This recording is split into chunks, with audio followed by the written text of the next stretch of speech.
नमस्कार छात्रों, मैं मनीष भार्गव कक्षा 11वीं फिजिक्स के इस वीडियो में आपका स्वागत करता हूं। आज हम बात करेंगे प्रक्षेप गति और प्रक्षेप गति के कुछ और शब्द जैसे उड्डयन काल, क्षैतिज परास, अधिकतम ऊंचाई, इनके लिए व्यंजक प्राप्त करेंगे। साथ ही हम ये भी पढ़ेंगे कि प्रक्षेप गति जो होती है वो परवलयाकार होती है।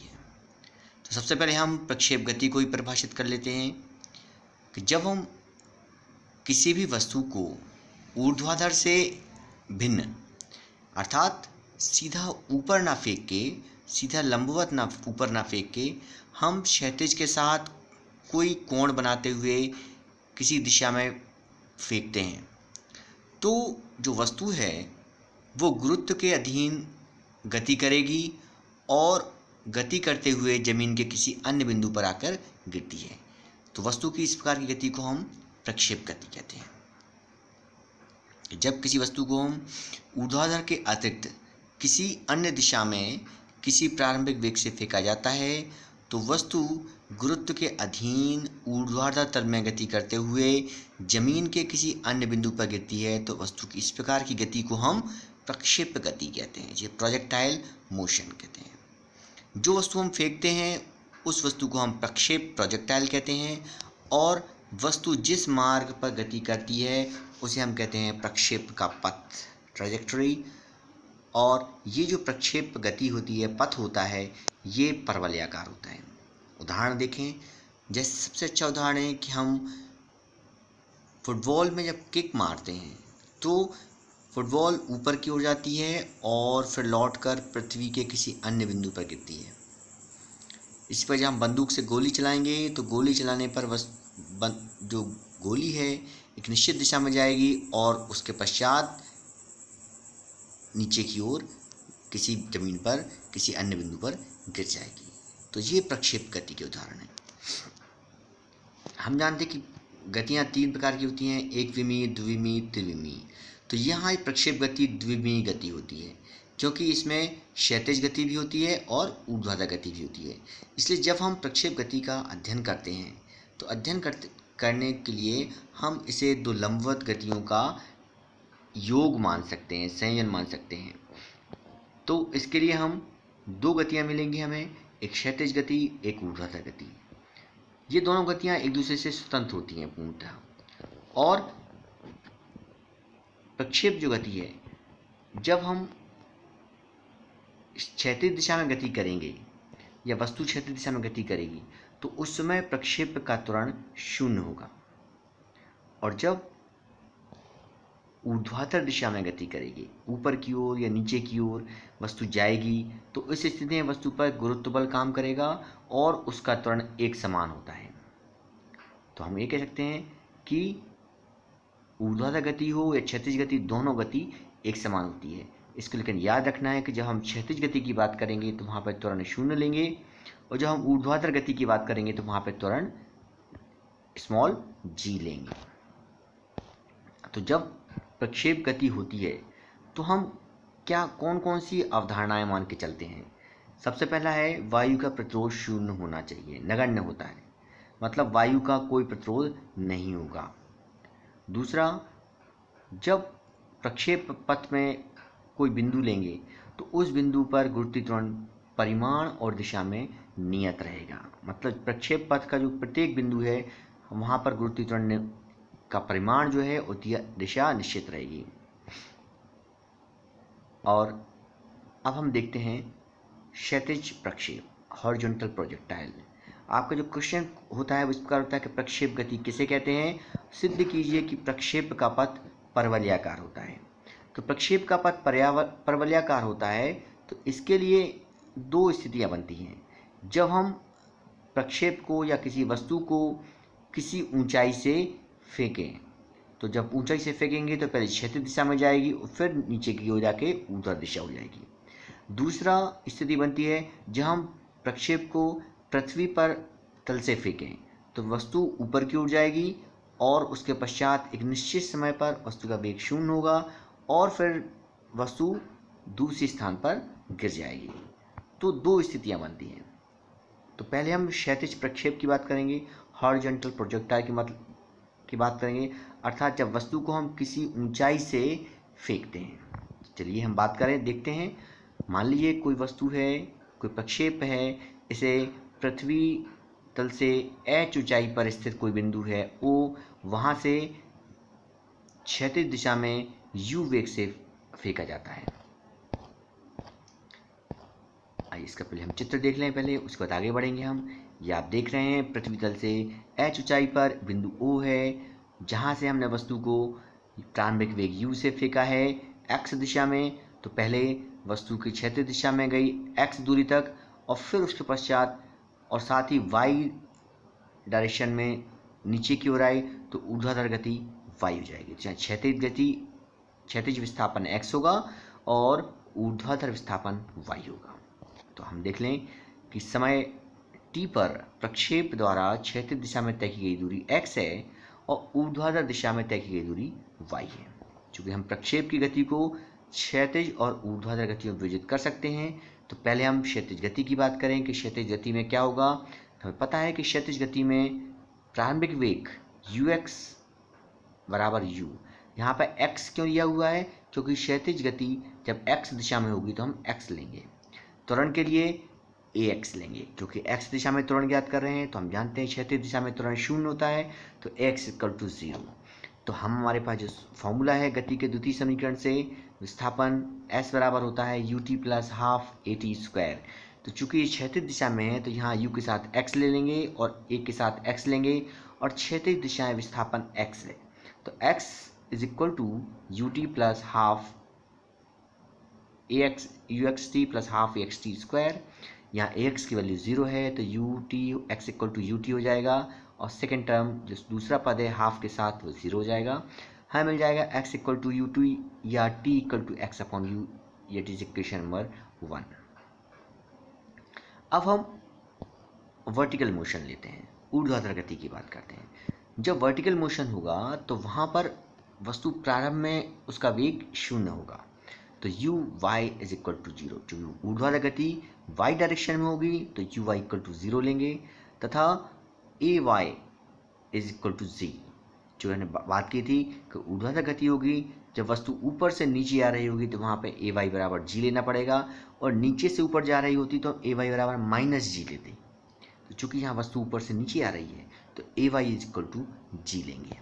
अब y = uyt + ½ ayt² से, चूँकि uy 0 है तो y = 0 × t हो जाएगा, ½ gt², तो y = ½ gt² होगा।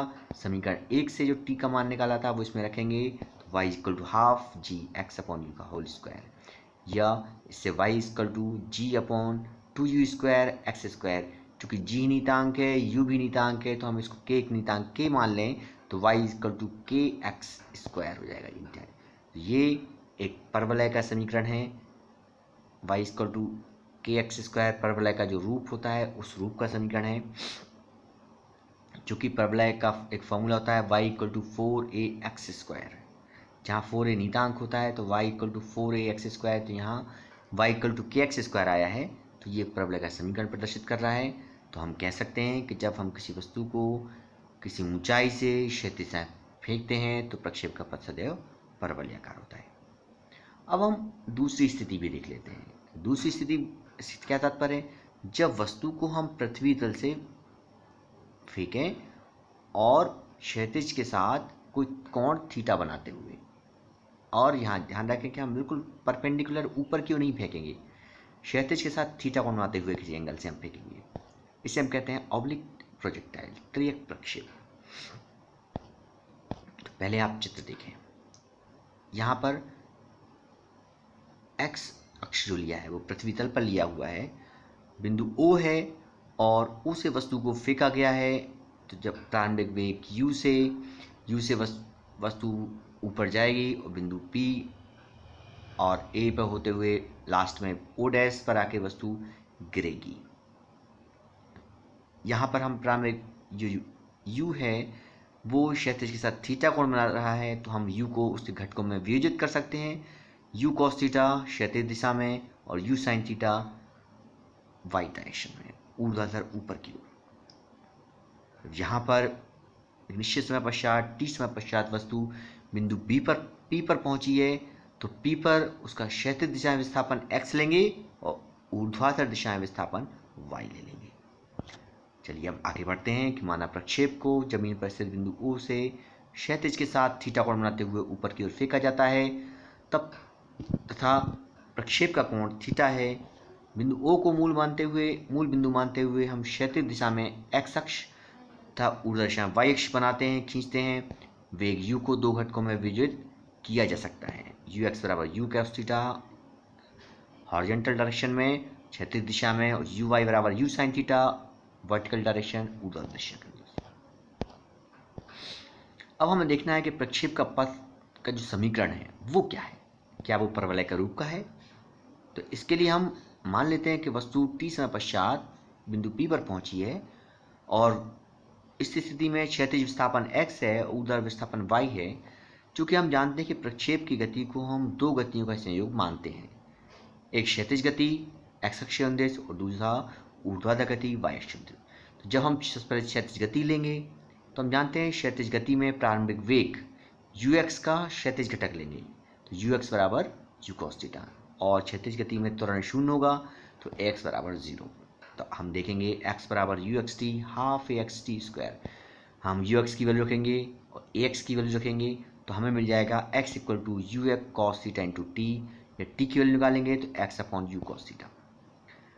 इन वर्टिकल डायरेक्शन जब ऊर्ध्वाधर गति होगी तो इस स्थिति में प्रारंभिक वेग uy बराबर u sin थीटा लेंगे, और चूंकि वस्तु ऊपर की ओर जा रही है तो इस स्थिति में त्वरण ay बराबर माइनस g लेंगे। y equal to you Y T plus half A Y T square मान रखेंगे तो u sin theta T minus half G T square. समीकरण 1 से t की वैल्यू रखेंगे तो इस स्थिति में हमें क्या, इस स्थिति में जब हम वैल्यू रखेंगे तो y बराबर u sin theta x upon u cos theta minus half g x upon u cos theta का स्क्वायर रखेंगे, तो हमें मिल जाएगा sin theta upon cos theta tan theta हो जाएगा, u से u कैंसिल हो जाएगा, तो y equal to x tan theta होगा minus half g upon 2u square cos square theta और x स्क्वायर। समीकरण 2 जो मिल गया, इस समीकरण को हम लिख सकते हैं y equal to A X minus B X square. tan theta को a मान लें और ब्रैकेट में जो राशि है उसको हम पूरा b मान लें, तो y equal to A X minus B X square मिल जाएगा। तो इस प्रकार ये जो हमें क्वेश्चन नंबर 3 प्राप्त हुआ है ये भी एक परवलय का समीकरण है। तो हम कह सकते हैं कि प्रक्षेप का पथ परवलयाकार होता है कि जबकि वस्तु को हमने ऑब्लिक प्रोजेक्टाइल किया है, त्रियक प्रक्षेप है, यानी हमने वस्तु को पृथ्वी से फेंका है और घूमकर वस्तु पृथ्वी पर आके गिर रही है। ये क्वेश्चन महत्वपूर्ण है और क्वेश्चन इस प्रकार पूछा जाता है कि प्रक्षेप गति किसे कहते हैं, सिद्ध कीजिए प्रक्षेप का पथ परवलयाकार होता है। तो आप यदि स्पष्ट खोल के लिखा है कि त्रियक प्रक्षेप है या क्षैतिज प्रक्षेप है तो उसके लिए वही क्वेश्चन करना आंसर देना पड़ेगा, और यदि ऐसा ओपन नहीं किया गया है तो आप किसी को भी पहली कंडीशन या दूसरी कंडीशन में किसी का भी यूज़ कर सकते हैं और सिद्ध कर सकते हैं। अब हम देखते हैं टाइम ऑफ फ्लाइट, उड्डयन काल। जब वस्तु को हम फेंकते हैं तो वस्तु एक निश्चित ऊंचाई तक जाती है और पुनः लौटकर उसी क्षैतिज तल में स्थित किसी अन्य बिंदु पर आकर गिरती है। तो जब वस्तु को हवा में जितना वस्तु को ऊपर जाने और लौटकर नीचे आने में कुल कितना समय लगता है वो समय कहलाता है उड्डयन काल या टाइम ऑफ फ्लाइट। ये पृथ्वी तल से यदि वस्तु को फेंक रहे हैं तो एक निश्चित ऊंचाई तक जाएगी वस्तु और पुनः लौटकर पृथ्वी तल पर स्थित किसी अन्य बिंदु पर आकर गिरेगी। तो ये जो कुल समय है ये कहलाता है टाइम ऑफ फ्लाइट या उड्डयन काल। हम जानते हैं कि ऊर्ध्वाधर दिशा में कुल विस्थापन होता है uy बराबर u sin थीटा। कुल वेग जो होता है uy बराबर u sin थीटा ऊर्ध्वाधर दिशा में, और ay बराबर माइनस जी। तो ऊर्ध्वाधर दिशा में कुल विस्थापन इसको और y होता है, तो समीकरण y बराबर you Y T plus half A Y T square को यूज़ करेंगे। तो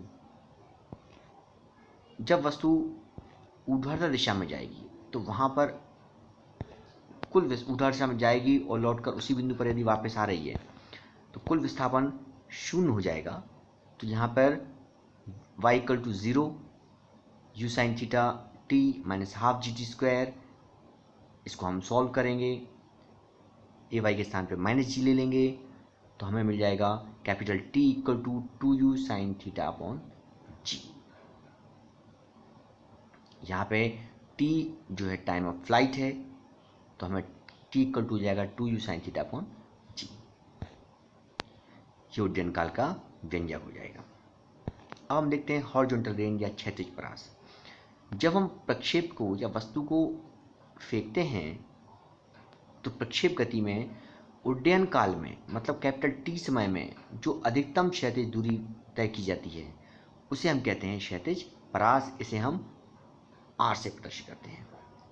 चूंकि प्रक्षेप का क्षैतिज वेग नियत रहता है अतः x बराबर यू एक्स टी, चूंकि हम जानते हैं क्षैतिज दिशा में त्वरण शून्य हो जाएगा तो x बराबर यू टी प्लस हाफ ए एक्स टी स्क्वायर से ए एक्स जीरो होगा। तो x जीरो लेंगे तो x इक्वल टू क्या मिलेगा हमें यू एक्स टी। तो यू एक्स बराबर होता है U sine U cos theta और t बराबर 2u साइन थीटा अपॉन जी। उड्डयन काल जो है तो r बराबर u cos theta into 2u sine theta upon g, ये वैल्यू रख देंगे तो हमें r इक्वल टू मिलेगा u square 2 sine theta cos theta upon g. 2 sine theta cos theta sine 2 theta होता है तो हमें मिल जाएगा r equal to u square sine 2 theta upon g. तो ये क्षैतिज परास के लिए व्यंजक प्राप्त हो जाएगा। अब हम यदि हमें अधिकतम क्षैतिज परास निकालना है तो अधिकतम क्षैतिज परास कब मिलेगा या r का मान अधिकतम कब होगा जब साइन 2 थीटा का मान अधिकतम हो। साइन 2 थीटा अधिकतम मतलब 1, तो साइन की मैक्सिमम वैल्यू 1 होती है। तो sine 2 theta equal to 1 is equal to sine 90 या 2 थीटा इक्वल टू 90 डिग्री या थीटा इक्वल टू 45 डिग्री। तो हम ये कह सकते हैं कि यदि हमें अधिकतम क्षैतिज परास प्राप्त करना है तो प्रक्षेप को क्षैतिज के साथ 45 डिग्री के एंगल से फेंका जाना चाहिए और इस स्थिति में R maximum is equal to हो जाएगा यू स्क्वायर अपॉन जी। ये अधिकतम क्षैतिज परास के लिए व्यंजक है। अब मैक्सिमम हाइट देखते हैं, अधिकतम ऊंचाई। जब प्रक्षेप को हम फेंकते हैं तो वस्तु एक अधिकतम ऊंचाई तक पहुंचेगी और फिर नीचे आएगी। तो प्रक्षेप द्वारा फेंके जाने वाले बिंदु से प्राप्त अधिकतम ऊंचाई, ऊर्ध्वाधर ऊंचाई को हम अधिकतम ऊंचाई कहते हैं। इसे कैपिटल एस से प्रदर्शित करते हैं। चूँकि जब वस्तु अधिकतम ऊंचाई पर जाती है तो वहाँ वस्तु का वेग शून्य हो जाता है, अर्थात ऊर्ध्वाधर घटक शून्य हो जाएगा। यदि फेंके जाने वाले बिंदु से अधिकतम ऊंचाई तक जाने में वस्तु को या प्रक्षेप को 30 सेकंड लगता है तो इस स्थिति में यू वाई, चूँकि वस्तु ऊर्ध्वाधर गति कर रही है तो यू वाई लेंगे, यू वाई बराबर you sine theta. V Y बराबर 0। वी वाई 0 क्यों लिया? क्योंकि अंतिम वेग शून्य हो गया। अधिकतम ऊंचाई पर पहुंचकर वस्तु का वेग शून्य हो जाएगा तो V Y equal to 0। A Y equal to minus g, क्योंकि वस्तु को हम नीचे से ऊपर फेंक रहे हैं, वस्तु ऊपर जा रही है तो गुरुत्व त्वरण ऋणात्मक होगा। और y is equal to capital H, अधिकतम विस्थापन h के बराबर होगा। तो समीकरण गति का जो पहला समीकरण है v Y equal to you y plus a Y t, इसे मान रखेंगे तो 0 equal to u sine theta minus g t, t बराबर you sine theta upon g. अब चूंकि y बराबर होता है u Y T plus half ए वाई टी स्क्वायर, चूँकि हमें अधिकतम ऊंचाई h ज्ञात करनी है तो y बराबर h है तो h बराबर यू वाई की value u sine theta, t की value u sine theta upon g minus half g u sine theta upon g का होल स्क्वायर। तो u square sine square theta upon g, bracket खोलेंगे तो minus half u square sine square theta upon g और minus करेंगे तो हमें मिल जाएगा capital H equal to u square sine square theta upon 2g। ये प्रक्षेप द्वारा प्राप्त अधिकतम ऊंचाई के लिए व्यंजक है। अब आइए एक सवाल और देख लेते हैं कि क्षैतिज से ऊपर 30 डिग्री कोण बनाते हुए एक क्रिकेट गेंद 28 मीटर की चाल से फेंकी जाती है। तो अधिकतम ऊंचाई गणना करना है, उसी स्तर पर वापस पहुंचने में लगे समय की गणना करना है, और फेंके जाने वाले बिंदु से उस बिंदु की दूरी जहां गेंद उसी स्तर पहुंचती है गणना करना है। अभी हमने जो ये तीनों स्थितियां ज्ञात की हैं, अधिकतम ऊंचाई, क्षैतिज परास, उड्डयन काल, ये भी एक अलग से प्रश्न बनता है कि प्रक्षेप गति में निम्न के लिए व्यंजक ज्ञात कीजिए: उड्डयन काल, क्षैतिज परास और अधिकतम ऊंचाई। अब हम इस सवाल को देख लेते हैं जो हमने तीनों भी ज्ञात किया है।